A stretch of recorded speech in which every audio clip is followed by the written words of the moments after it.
Lukas pasal 4. Yesus yang penuh dengan Roh Kudus kembali dari sungai Yordan, lalu dibawa oleh Roh Kudus ke padang gurun. Di situ ia tinggal 40 hari lamanya dan dicobai iblis. Selama di situ ia tidak makan apa-apa, dan sesudah waktu itu ia lapar. Lalu berkatalah iblis kepadanya, "Jika engkau anak Allah, suruhlah batu ini menjadi roti." Jawab Yesus kepadanya, "Ada tertulis, manusia hidup bukan dari roti saja." Kemudian ia membawa Yesus ke suatu tempat yang tinggi, dan dalam sekejap mata ia memperlihatkan kepadanya semua kerajaan dunia. Kata iblis kepadanya, "Segala kuasa itu serta kemuliaannya akan kuberikan kepadamu, sebab semuanya itu telah diserahkan kepadaku, dan aku memberikannya kepada siapa saja yang ku kehendaki. Jadi jikalau engkau menyembah aku, seluruhnya itu akan menjadi milikmu." Tetapi Yesus berkata kepadanya, "Ada tertulis, engkau harus menyembah Tuhan Allahmu, dan hanya kepada Dia sajalah engkau berbakti."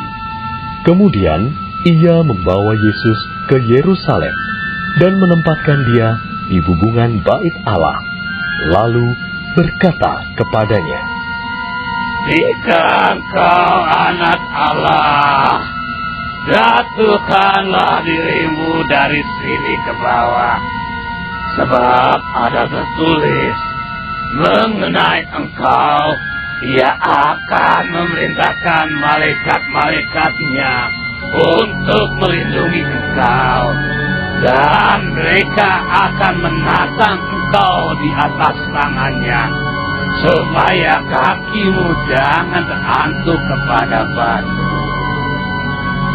Yesus menjawabnya, katanya, "Ada firman, jangan engkau mencobai Tuhan Allahmu." Sesudah iblis mengakhiri semua pencobaan itu, ia mundur daripadanya dan menunggu waktu yang baik. Dalam kuasa Roh kembalilah Yesus ke Galilea, dan tersiarlah kabar tentang Dia di seluruh daerah itu. Sementara itu, ia mengajar di rumah-rumah ibadat di situ, dan semua orang memuji Dia. Ia datang ke Nazaret, tempat ia dibesarkan. Dan menurut kebiasaannya, pada hari Sabat, ia masuk ke rumah ibadat. Lalu berdiri, hendak membaca dari Alkitab. Kepadanya diberikan kitab Nabi Yesaya, dan setelah dibukanya, ia menemukan nas, di mana ada tertulis, "Roh Tuhan ada padaku, oleh sebab Ia telah mengurapi aku untuk menyampaikan kabar baik kepada orang-orang miskin. Dan Ia telah mengutus aku untuk memberitakan pembebasan kepada orang-orang tawanan, dan penglihatan bagi orang-orang buta, untuk membebaskan orang-orang yang tertindas, untuk memberitakan tahun rahmat Tuhan telah datang." Kemudian ia menutup kitab itu, memberikannya kembali kepada pejabat, lalu duduk. Dan mata semua orang dalam rumah ibadat itu tertuju kepadanya. Lalu ia memulai mengajar mereka. Katanya, "Pada hari ini, genaplah nas ini sewaktu kamu mendengarnya." Dan semua orang itu membenarkan dia, dan mereka heran akan kata-kata yang indah yang diucapkannya. Lalu kata mereka, "Bukankah ia ini anak Yusuf?" Maka berkatalah ia kepada mereka, tentu kamu akan mengatakan pepatah ini kepadaku. Hai tabib, sembuhkanlah dirimu sendiri. Perbuatlah di sini juga, di tempat asalmu ini, segala yang kami dengar yang telah terjadi di Kapernaum. Dan katanya lagi, Aku berkata kepadamu, sesungguhnya tidak ada nabi yang dihargai di tempat asalnya. Dan aku berkata kepadamu, dan kataku ini benar. Pada zaman Elia, terdapat banyak perempuan janda di Israel, ketika langit tertutup selama 3 tahun dan 6 bulan, dan ketika bahaya kelaparan yang hebat menimpa seluruh negeri. Tetapi Elia diutus bukan kepada salah seorang dari mereka, melainkan kepada seorang perempuan janda di Sarfat, di tanah Sidon. Dan pada zaman Nabi Elisa, banyak orang kusta di Israel, dan tidak ada seorang pun dari mereka yang ditahirkan, selain daripada Naaman, orang Syria itu. mendengar itu, sangat marahlah semua orang yang di rumah ibadat itu. Mereka bangun, lalu menghalau Yesus keluar kota, dan membawa dia ke tebing gunung, tempat kota itu terletak, untuk melemparkan dia dari tebing itu. Tetapi ia berjalan lewat dari tengah-tengah mereka, lalu pergi. Kemudian Yesus pergi ke Kapernaum, sebuah kota di Galilea, lalu mengajar di situ pada hari-hari Sabat. Mereka takjub mendengar pengajarannya, sebab perkataannya penuh kuasa. Di dalam rumah ibadat itu ada seorang yang kerasukan setan, dan ia berteriak dengan suara keras, Hai engkau Yesus, orang Nazaret, apa urusanmu dengan kami? Engkau datang hendak membinasakan kami. Aku tahu siapa engkau, yang kudus dari Allah. Tetapi Yesus menghardiknya. Katanya, Diam, keluarlah daripadanya. dan setan itu pun menghempaskan orang itu ke tengah-tengah orang banyak, lalu keluar daripadanya dan sama sekali tidak menyakitinya. Dan semua orang takjub. Lalu berkata seorang kepada yang lain, katanya, Alangkah hebatnya perkataan ini. Sebab dengan penuh wibawa dan kuasa, ia memberi perintah kepada roh-roh jahat, dan mereka pun keluar. Dan tersebarlah berita tentang dia kemana-mana di daerah itu. Kemudian ia meninggalkan rumah ibadat itu dan pergi ke rumah Simon. Adapun ibu mertua Simon demam keras, dan mereka meminta kepada Yesus supaya menolong dia. Maka ia berdiri di sisi perempuan itu, lalu menghardik demam itu, dan penyakit itu pun meninggalkan dia. Perempuan itu segera bangun dan melayani mereka. Ketika matahari terbenam, semua orang membawa kepadanya orang-orang sakitnya yang menderita bermacam-macam penyakit. Ia pun meletakkan tangannya atas mereka masing-masing dan menyembuhkan mereka. Dari banyak orang keluar juga setan-setan sambil berteriak, Engkau adalah anak Allah. Lalu ia dengan keras melarang mereka dan tidak memperbolehkan mereka berbicara, karena mereka tahu bahwa ia adalah Mesias. Ketika hari siang, Yesus berangkat dan pergi ke suatu tempat yang sunyi. Tetapi orang banyak mencari dia, lalu menemukannya dan berusaha menahan dia supaya jangan meninggalkan mereka. Tetapi ia berkata kepada mereka, Juga di kota-kota lain aku harus memberitakan Injil Kerajaan Allah. Sebab untuk itulah aku diutus. Dan ia memberitakan Injil dalam rumah-rumah ibadat di Yudea. Lukas pasal 5. Pada suatu kali, Yesus berdiri di pantai Danau Genesaret. Sedang orang banyak mengerumuni dia hendak mendengarkan firman Allah. ia melihat 2 perahu di tepi pantai. Nelayan-nelayannya telah turun dan sedang membasuh jalannya. Ia naik ke dalam salah satu perahu itu, yaitu perahu Simon, dan menyuruh dia supaya menolakkan perahunya sedikit jauh dari pantai. Lalu ia duduk dan mengajar orang banyak dari atas perahu. Setelah selesai berbicara, ia berkata kepada Simon, "Bertolaklah ke tempat yang dalam, dan tebarkanlah jalamu untuk menangkap ikan." Simon menjawab, Guru, telah sepanjang malam kami bekerja keras, dan kami tidak menangkap apa-apa. Tetapi karena Engkau menyuruhnya, aku akan menebarkan jala juga. Dan setelah mereka melakukannya, mereka menangkap sejumlah besar ikan, sehingga jala mereka mulai koyak. Lalu mereka memberi isyarat kepada teman-temannya di perahu yang lain, supaya mereka datang membantunya. Dan mereka itu datang. Lalu mereka bersama-sama mengisi kedua perahu itu dengan ikan hingga hampir tenggelam. Ketika Simon Petrus melihat hal itu, ia pun tersungkur di depan Yesus dan berkata, Tuhan, pergilah daripadaku, karena aku ini seorang berdosa. Sebab ia dan semua orang yang bersama-sama dengan dia takjub oleh karena banyaknya ikan yang mereka tangkap.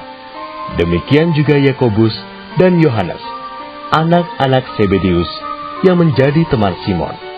Kata Yesus kepada Simon, "Jangan takut, mulai dari sekarang engkau akan menjala manusia." Dan sesudah mereka menghela perahu-perahunya ke darat, mereka pun meninggalkan segala sesuatu, lalu mengikut Yesus. Pada suatu kali, Yesus berada dalam sebuah kota. Di situ ada seorang yang penuh kusta. Ketika ia melihat Yesus, tersungkurlah ia dan memohon, "Tuhan, jika Tuhan mau, Tuhan dapat mentahirkan aku."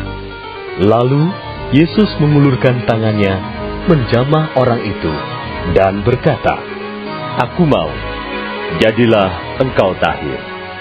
Seketika itu juga, lenyaplah penyakit kustanya.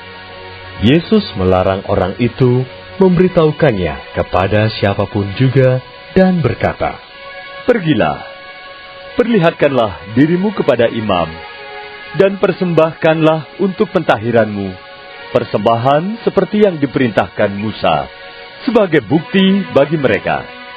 Tetapi kabar tentang Yesus makin jauh tersiar, dan datanglah orang banyak berbondong-bondong kepadanya untuk mendengar dia dan untuk disembuhkan dari penyakit mereka.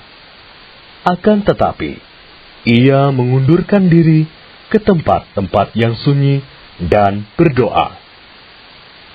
Pada suatu hari, ketika Yesus mengajar, ada beberapa orang Farisi dan ahli Taurat duduk mendengarkannya.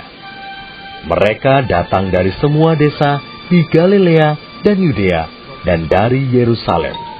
Kuasa Tuhan menyertai dia, sehingga ia dapat menyembuhkan orang sakit. Lalu datanglah beberapa orang mengusung seorang lumpuh di atas tempat tidur. Mereka berusaha membawa dia masuk dan meletakkannya di hadapan Yesus. Karena mereka tidak dapat membawanya masuk, berhubung dengan banyaknya orang di situ, naiklah mereka ke atap rumah, lalu membongkar atap itu, dan menurunkan orang itu dengan tempat tidurnya ke tengah-tengah orang banyak, tepat di depan Yesus. Ketika Yesus melihat iman mereka, berkatalah ia, "Hai saudara, dosamu sudah diampuni." Tetapi ahli-ahli Taurat dan orang-orang Farisi berpikir dalam hatinya, "Siapakah orang yang menghujat Allah ini? Siapa yang dapat mengampuni dosa selain daripada Allah sendiri?" Akan tetapi, Yesus mengetahui pikiran mereka, lalu berkata kepada mereka, "Apakah yang kamu pikirkan dalam hatimu? manakah lebih mudah mengatakan, dosamu sudah diampuni, atau mengatakan, bangunlah dan berjalanlah. Tetapi supaya kamu tahu, bahwa di dunia ini, Anak Manusia berkuasa mengampuni dosa. Berkatalah ia kepada orang lumpuh itu, Kepadamu kukatakan, bangunlah, angkatlah tempat tidurmu dan pulanglah ke rumahmu. dan seketika itu juga bangunlah ia di depan mereka, lalu mengangkat tempat tidurnya dan pulang ke rumahnya sambil memuliakan Allah. Semua orang itu takjub, lalu memuliakan Allah, dan mereka sangat takut. Katanya, Hari ini kami telah menyaksikan hal-hal yang sangat mengherankan. kemudian ketika Yesus pergi keluar, ia melihat seorang pemungut cukai yang bernama Lewi sedang duduk di rumah cukai. Yesus berkata kepadanya, Ikutlah aku. Maka berdirilah Lewi dan meninggalkan segala sesuatu, lalu mengikut dia. Dan Lewi mengadakan suatu perjamuan besar untuk dia di rumahnya. Dan sejumlah besar pemungut cukai dan orang-orang lain turut makan bersama-sama dengan dia. Orang-orang Farisi dan ahli-ahli Taurat bersungut-sungut kepada murid-murid Yesus. Katanya, Mengapa kamu makan dan minum bersama-sama dengan pemungut cukai dan orang berdosa? Lalu jawab Yesus kepada mereka, katanya, Bukan orang sehat yang memerlukan tabib, tetapi orang sakit. Aku datang bukan untuk memanggil orang benar, tetapi orang berdosa, supaya mereka bertobat. Orang-orang Farisi itu berkata pula kepada Yesus, Murid-murid Yohanes sering berpuasa dan sembahyang. Demikian juga murid-murid orang Farisi. Tetapi murid-muridmu makan dan minum. Jawab Yesus kepada mereka, Dapatkah sahabat mempelai laki-laki disuruh berpuasa, sedang mempelai itu bersama mereka? Tetapi akan datang waktunya, apabila mempelai itu diambil dari mereka, pada waktu itulah mereka akan berpuasa. Ia mengatakan juga suatu perumpamaan kepada mereka. Tidak seorang pun mengoyakkan secari kain dari baju yang baru untuk menambalkannya pada baju yang tua. Jika demikian, yang baru itu juga akan koyak, dan pada yang tua itu tidak akan cocok kain penambal yang dikoyakkan dari yang baru itu. Demikian juga, tidak seorang pun mengisikan anggur yang baru ke dalam kantong kulit yang tua. Karena jika demikian, anggur yang baru itu akan mengoyakkan kantong itu, dan anggur itu akan terbuang, dan kantong itu pun hancur. Tetapi anggur yang baru harus disimpan dalam kantong yang baru pula. Dan tidak seorang pun yang telah minum anggur tua ingin minum anggur yang baru. Sebab ia akan berkata, anggur yang tua itu baik. Lukas pasal 6. Pada suatu hari Sabat, ketika Yesus berjalan di ladang gandum, murid-muridnya memetik bulir gandum dan memakannya, sementara mereka menggisarnya dengan tangannya. Tetapi beberapa orang Farisi berkata, Mengapa kamu berbuat sesuatu yang tidak diperbolehkan pada hari Sabat? Lalu Yesus menjawab mereka, Tidakkah kamu baca apa yang dilakukan oleh Daud ketika ia dan mereka yang mengikutinya lapar?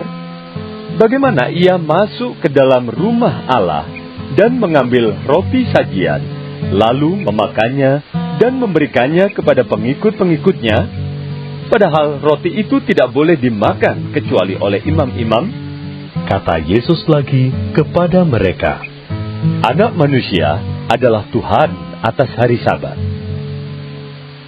Pada suatu hari Sabat lain, Yesus masuk ke rumah ibadat lalu mengajar. Di situ ada seorang yang mati tangan kanannya.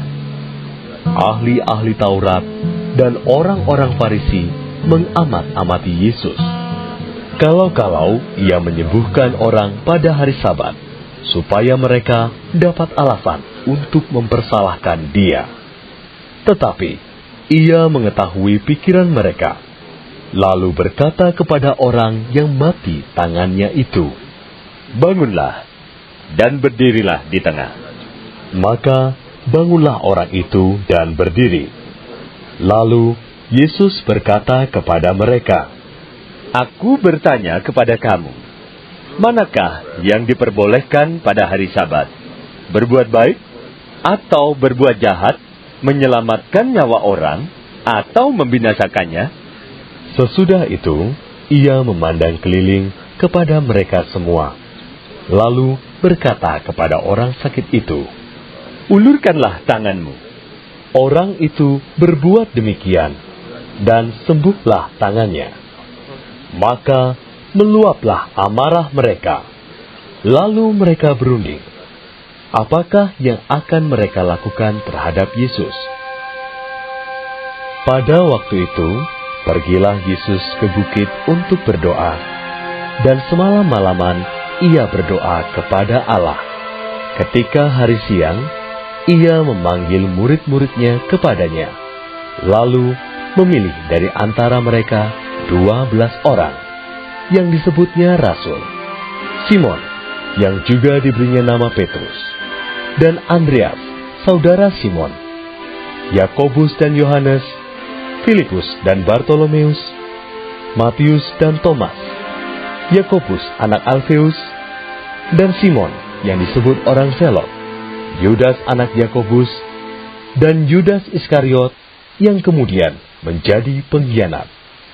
Lalu ia turun dengan mereka dan berhenti pada suatu tempat yang datar. Di situ berkumpul sejumlah besar dari murid-muridnya dan banyak orang lain yang datang dari seluruh Yudea dan dari Yerusalem dan dari daerah pantai Tirus dan Sidon. Mereka datang untuk mendengarkan dia dan untuk disembuhkan dari penyakit mereka.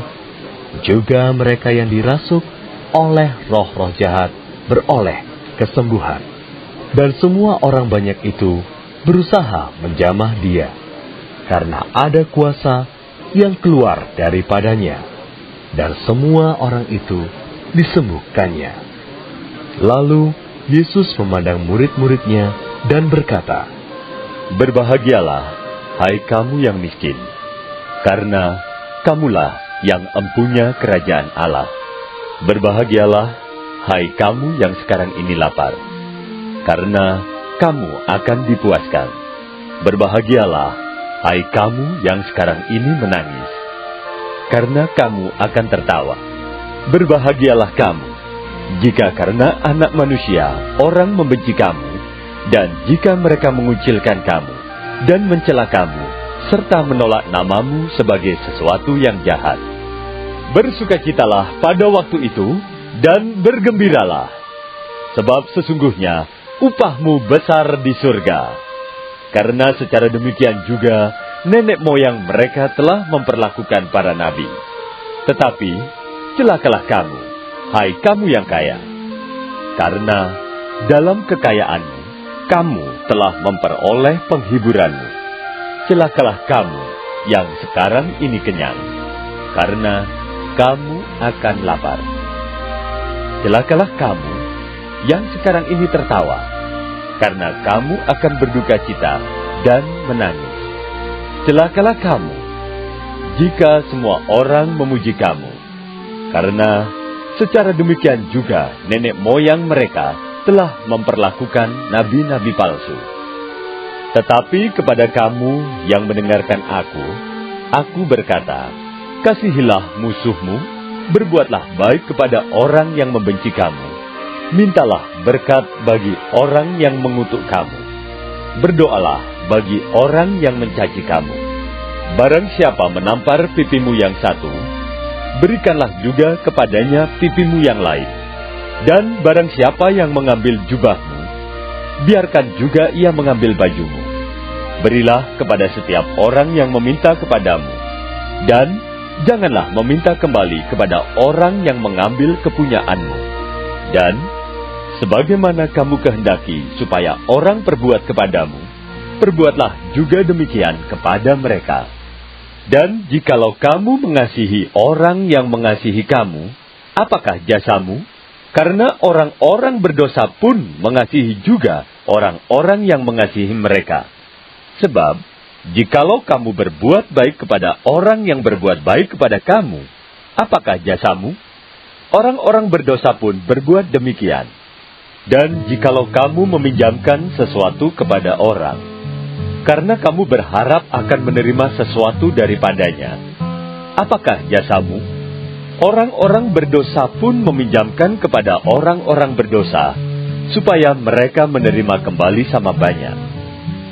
Tetapi kamu, kasihilah musuhmu, dan berbuatlah baik kepada mereka, dan pinjamkan dengan tidak mengharapkan balasan. Maka upahmu akan besar, dan kamu akan menjadi anak-anak Allah yang Maha Tinggi, sebab Ia baik terhadap orang-orang yang tidak tahu berterima kasih dan terhadap orang-orang jahat. Hendaklah kamu murah hati, sama seperti Bapamu adalah murah hati. Janganlah kamu menghakimi, maka kamu pun tidak akan dihakimi. Dan janganlah kamu menghukum, maka kamu pun tidak akan dihukum. Ampunilah, dan kamu akan diampuni. Berilah, dan kamu akan diberi. Suatu takaran yang baik, yang dipadatkan, yang digoncang, dan yang tumpah keluar akan dicurahkan ke dalam ribaanmu. Sebab ukuran yang kamu pakai untuk mengukur akan diukurkan kepadamu. Yesus mengatakan pula suatu perumpamaan kepada mereka. Dapatkah orang buta menuntun orang buta? Bukankah keduanya akan jatuh ke dalam lubang? Seorang murid tidak lebih daripada gurunya. Tetapi barang siapa yang telah tamat pelajarannya akan sama dengan gurunya. Mengapakah engkau melihat selumbar di dalam mata saudaramu, sedangkan balok di dalam matamu sendiri tidak engkau ketahui? Bagaimanakah engkau dapat berkata kepada saudaramu, "Saudara, biarlah aku mengeluarkan selumbar yang ada di dalam matamu," padahal balok yang di dalam matamu tidak engkau lihat? Hai orang munafik, keluarkanlah dahulu balok dari matamu, maka engkau akan melihat dengan jelas untuk mengeluarkan selumbar itu dari mata saudaramu. Karena tidak ada pohon yang baik yang menghasilkan buah yang tidak baik, dan juga tidak ada pohon yang tidak baik yang menghasilkan buah yang baik. Sebab setiap pohon dikenal pada buahnya. Karena dari semak duri orang tidak memetik buah ara, dan dari duri-duri tidak memetik buah anggur. Orang yang baik mengeluarkan barang yang baik dari perbendaharaan hatinya yang baik, dan orang yang jahat mengeluarkan barang yang jahat dari perbendaharaannya yang jahat. Karena yang diucapkan mulutnya meluap dari hatinya. Mengapa kamu berseru kepadaku, Tuhan, Tuhan, padahal kamu tidak melakukan apa yang aku katakan? Setiap orang yang datang kepadaku dan mendengarkan perkataanku serta melakukannya, aku akan menyatakan kepadamu dengan siapa ia dapat disamakan. Ia sama dengan seorang yang mendirikan rumah. Orang itu menggali dalam-dalam dan meletakkan dasarnya di atas batu. Ketika datang air bah dan banjir melanda rumah itu tidak dapat digoyahkan, karena rumah itu kokoh dibangun. Akan tetapi barang siapa mendengar perkataanku, tetapi tidak melakukannya, ia sama dengan seorang yang mendirikan rumah di atas tanah tanpa dasar. Ketika banjir melandanya, rumah itu segera rubuh dan hebatlah kerusakannya. Bagi warga sorga yang mau dapat pemberitahuan video terbaru, silahkan klik subscribe dan paling penting jangan lupa untuk klik aktifkan loncengnya ya. Warga sorga terkasih, Tolong bantu beri saya semangat upload video baru, dengan kasih like ya. Ayo warga sorga menjadi berkat bagi orang lain dengan membagikan video ini ya. Tuhan Yesus Kristus memberkati kita warga sorga. Amin. Ingat, dalam kitab Filipi 3 ayat 20 tertulis firman Tuhan, karena kewargaan kita adalah di dalam sorga, dan dari situ juga kita menantikan Tuhan Yesus Kristus sebagai Juru Selamat.